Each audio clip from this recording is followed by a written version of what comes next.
अस्सलामु अलैकुम वरहमतुल्लाहि वबरकातुहू। अज़ीज़ तलबा व तालिबात, आप सबका खुश आमदीद है हमारे YouTube channel JK Bose foundation classes में।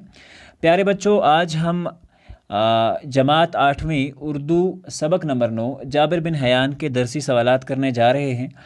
तो जैसा कि आपको अपनी बुक पे जो सवालात हैं वो आप देख सकते हैं, और हमने डायरेक्ट एक PDF क्रिएट किया है जिसमें इन सवालात को एक प्रॉपर सीक्वेंस में रखा है।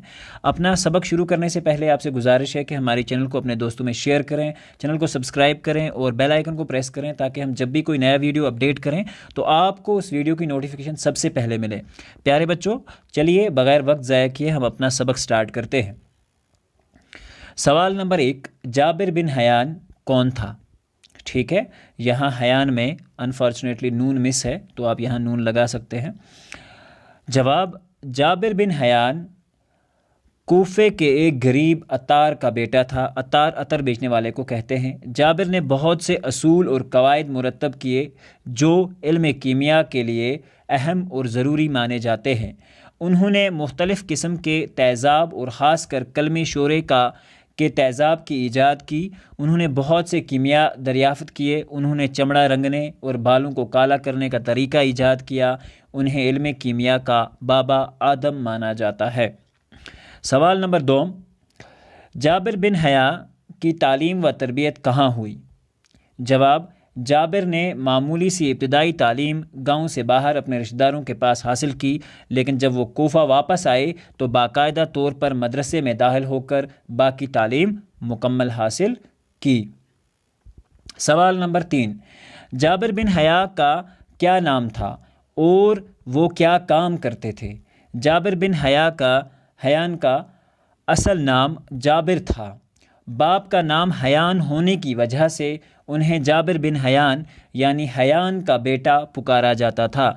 जाबिर बिन हयान ने इल्म कीमिया में बहुत अहम तजुर्बे किए और उन्होंने इस इल्म के बुनियादी असूल व कवानीन वाज़ह करके मुरतब किए। मुरतब करना मतलब एक असूल तरतीब देना, और बहुत से कारआमद चीज़ें दरियाफ़्त की, फ़ायदामंद काम आने वाली बहुत सी ऐसी चीज़ें दरियाफ़्त की। सवाल नंबर 4, जाबिर बिन हयान ने कौन सी चीज़ें ईजाद की? जाबिर बिन हयान ने बहुत सी चीज़ें ईजाद की। उसने सबसे पहले ठोस चीज़ों को बखारात में बदलने का तरीका सब्लिमेशन दरियाफ़्त किया। दवाइयों को महफूज रहने का तरीका दरियाफ़्त किया। ऑक्सीडेशन का तरीका दरियाफ़्त किया जिसे लोहे को फौलाद में बदला और जंग से बचाया जा सकता है। उसने चमड़ा रंगने और बालों को काला करने का तरीका भी दरियाफ़्त किया। उसने अरक कशीद का आला ईजाद किया जिसे रिटॉर्ट कहते हैं। जाबिर ने ही मादनी तेज़ाब और कलमे शूरे का तेज़ाब ईजाद किया। उसने सोना पिघलाने वाला तेज़ाब भी ईजाद किया। इसके अलावा उसने इल्मी कीमिया के बुनियादी असूल और कवायद दरियाफ़्त करके मुरतब किए। यहाँ पे ये सवाल थोड़ा सा बड़ा है, लेकिन इसको इससे छोटा हम करके नहीं लिख सकते क्योंकि इसकी जो भी ईजादात हैं उन सब के बारे में पूछा गया है, तो देयर इज़ नो ऑप्शन कि इसको हम छोटा बना सकें। सवाल नंबर 5, जाबिर को बगदाद आने की दावत किसने दी? तो इसका बहुत ही आसान सा सवाल है, जवाब है जाबिर को बगदाद आने की दावत बगदाद के खलीफा हारून रशीद ने दी। सवाल नंबर 6, लेबॉर्ट्री किसे कहते हैं? यहाँ कैसे हो गया है PDF में, लेकिन एक्चुअल में आपकी बुक पे जो क्वेश्चन है वहाँ है लेबॉर्ट्री जो है वो किसे कहते हैं। लेबॉर्ट्री एक ऐसी जगह को कहते हैं जहाँ मुख्तलिफ़ किस्म के तजुर्बात किए जाते हों, जैसे कीमियावी लेबॉर्ट्री, या हम कह सकते हैं हैवानात व नबातात की लेबॉर्ट्री। यहाँ लेबॉर्ट्री का ये मिसिंग है, तो आप ये डाल सकते हैं। सवाल नंबर 7, नाइट्रिक एसिड को किस दाँत के बर्तन में रखा जा सकता है? जैसा कि अगर आपने लेसन पढ़ा होगा, लेसन के ऊपर बना हुआ वीडियो देखा होगा, तो आपको ईज़िली वहाँ पे अच्छे से समझाया गया है कि नाइट्रिक एसिड को सोने के बर्तन में रखा जा सकता है या शीशे के बर्तन में रखा जा सकता है। सवाल नंबर 8, जाबिर बिन हयान को इल्म कीमिया का बाबा आदम क्यों कहते हैं?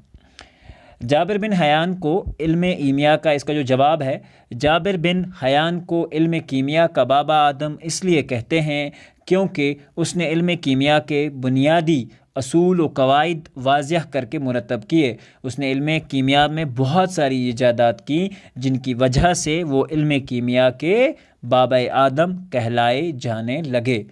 ٹھیک ہے، درج ذیل اب اس کے بعد یہاں تک ہمارے جو درسی سوالات ہیں جن کے ہمیں جوابات لکھنے ہوتے ہیں مکمل ہوتے ہیں۔ اب ہم اس کے جو بک ورک ہے، یعنی کہ جو درسی کتاب کے خالی جگہیں ہیں اور یہ جو الفاظ معنی ہیں، جو محاورے وغیرہ، یہ ان کو مکمل کرتے ہیں۔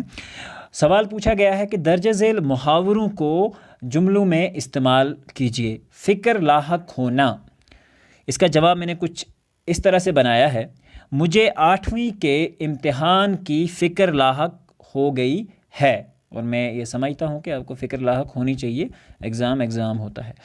بوجھ پڑھنا، لفظ ہے بوجھ پڑھنا، حامد سے کہو کہ زیادہ بوجھ نہ اٹھائے۔ کوٹ کوٹ کر بھرنا، تیسرا لفظ، عامر کے دماغ میں علم کوٹ کوٹ کر بھرا ہوا ہے۔ چوتھا جو ہے اس کا، دن سوار ہونا، میرے سر پر آج کل گاڑی خریدنے کی دن سوار ہے۔ تو اچھی بات ہے، گاڑی اچھی چیز ہوتی ہے۔ بابا آدم اسلام کے پہلے پیغمبر تھے۔ تو یہاں ہمارا یہ محاورے جو ہوتے ہیں کمپلیٹ ہوتے ہیں، یہ جو جملے بنانے کا جو یہ تھا۔ اب اس کا آخری سوال ہے اس لیسن کا کہ سوچیے اور جملوں کو پورا کیجیے۔ آپ کی بک میں لکھا ہوا ہے کیمیا بنانے والے کو، یعنی کہ جو کیمیکلز بناتا ہے اس کو کیا کہا جاتا ہے اردو میں؟ تو اس کو اردو میں کیمیا گر کہتے ہیں۔ عطر بیچنے والے کو، جیسے کہ لیسن میں آپ نے سنا ہے کہ حیان جو اس کے جابر کے والد تھے وہ عطار تھے، عطر بیچنے والے کو عطار کہتے ہیں۔ میں نے ریڈ ڈاٹ سے اس کو شو کر کے رکھا ہوا، آپ اس چیز کو سمجھ سکتے ہیں۔ صبر کرنے والے کو صابر کہتے ہیں۔ آپ سے ایک کوسچن ہے، آپ کمنٹ میں بتاؤ گے کہ اسلامی تہذیب کے اندر کس پیغمبر کو صابر کا لقب ملا تھا۔ سوال نمبر 4، رنگنے والے کو ڈیش ڈیش کہتے ہیں، رنگنے والے کو رنگ ساز کہتے ہیں۔ سوال نمبر 5، شیشہ بنانے والے کو شیشہ گر کہتے ہیں، جو شیشے کے نقاش وغیرہ جو بناتے ہیں ان کو شیشہ گر وغیرہ کہا جاتا ہے۔ زیور بنانے والے کو ڈیش، آگے میں نے ریڈ ڈاٹڈ سے دکھایا ہوا ہے، سونار کہتے ہیں۔ لوہے کے اوزار بنانے والے کو ڈیش ڈیش کہتے ہیں، تو لوہے کے اوزار بنانے والے کو لوہار کہتے ہیں۔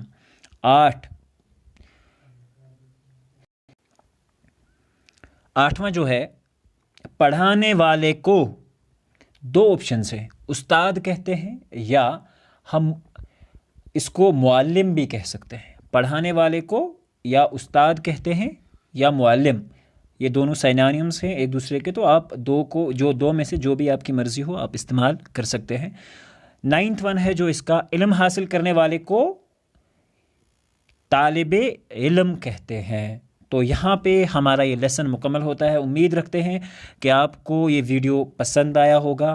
آپ سے گزارش کی جاتی ہے کہ ہمارے چینل کو سبسکرائب کریں اور اپنے دوستوں میں شیئر کریں تاکہ زیادہ سے زیادہ بچے اس سے فائدہ حاصل کر سکیں۔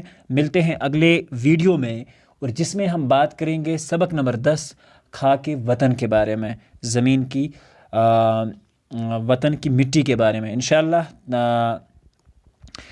تب تک کے لیے اللہ حافظ و نگہبان۔